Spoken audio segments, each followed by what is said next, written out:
మహాభారత కథను చెబుతున్న ఉగ్రశ్రవసుడు శౌనకాది మహామునులను చూసి ఇలా చెప్పసాగాడు.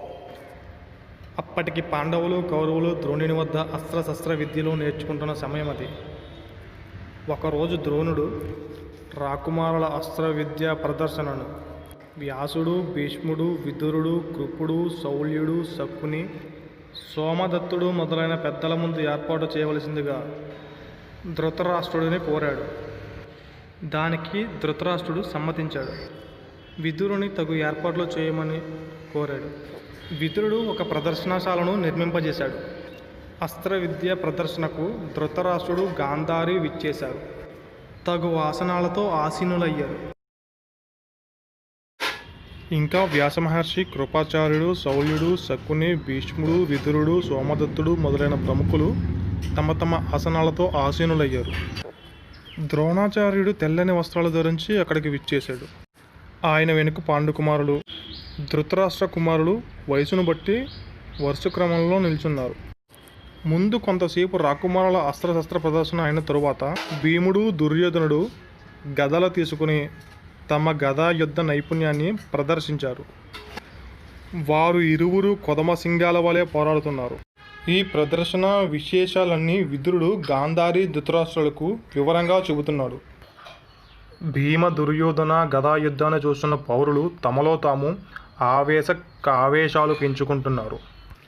పరిస్థితి చేయి దాడుతోంది అని తెలుసుకున్న ద్రోణాచార్యుడు తమ కుమారుడైన అశ్వత్థామను పంపి ఆ ప్రదర్శనను ఆపించాడు. ఆ తరువాత అర్జునుని విలువిద్య ప్రదర్శన ఉంటుందని ప్రకటించాడు. అర్జునుడు విల్లు, అమ్ములు ధరించి రంగంలోకి ప్రవేశించాడు. అర్జునుని చూడగానే జనంలో కలకలం రేగింది. అడుగో పాండురాజు పుత్రుడు, మేటి విలుకాడు అర్జునుడు అని ప్రజలు జయ జయ ధ్వానాలు చేశారు.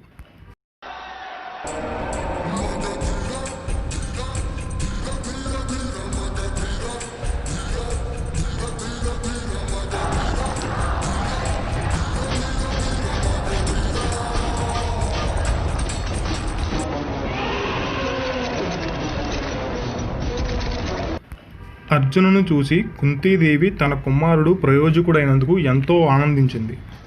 ఆ కలకలం, జనుల హర్షధ్వానాలు విని అదేమిటి అని అడిగాడు ధృతరాష్ట్రుడు. దానికి విదురుడు అర్జునుని విలువిద్యా కౌశల్యాన్ని చూసి ప్రజలు జయ జయ ధ్వానాలు చేస్తున్నారు అని చెప్పాడు. దానికి ధృతరాష్ట్రుడు కూడా ఎంతో సంతోషించాడు. అర్జునుడు గురువుగారి అనుమతితో ఆగ్నేయాస్త్రము, వరుణాస్త్రము, వాయవ్యాస్త్రము, మేఘాస్త్రము మొదలైన అస్త్రాలు ప్రదర్శించాడు. ప్రజలందరూ అర్జునుడి అస్త్ర విద్యను చూసి ఆశ్చర్యపోయారు. ఇంతలో కర్ణుడు ప్రవేశించాడు. సహజ కవచ కుండలాలతో ప్రకాశిస్తున్న కర్ణుడిని చూసి జనం విస్మయంతో చూస్తున్నారు. కర్ణుడు సభా మధ్యలో నిలబడి గురువులకు నమస్కరించి అర్జునునితో ఇలా అన్నాడు. అర్జున, ఈ విద్యలు ప్రదర్శించడానికి పెద్ద నేర్పు అవసరం లేదు. ఈ జనం మెచ్చేటట్టి ఈ విద్యలన్నీ నేను కూడా ప్రదర్శించగలను అని అన్నాడు. దుర్యోధనుడు కర్ణుని చూసి సంతోషించాడు. అర్జునునికి కోపం వచ్చింది. ద్రోణుని అనుమతితో కర్ణుడు అర్జునుడు చూపిన అస్త్ర విద్యలన్నీ తను చేసి చూపాడు. దుర్యోధనుడు ఆనందంతో కర్ణుని వద్దకు వెళ్ళి తనతో చిలిమి చేయమని కోరాడు. అప్పుడు కర్ణుడు అర్జునునితో ద్వంద్వ యుద్ధానికి అనుమతి కోరాడు.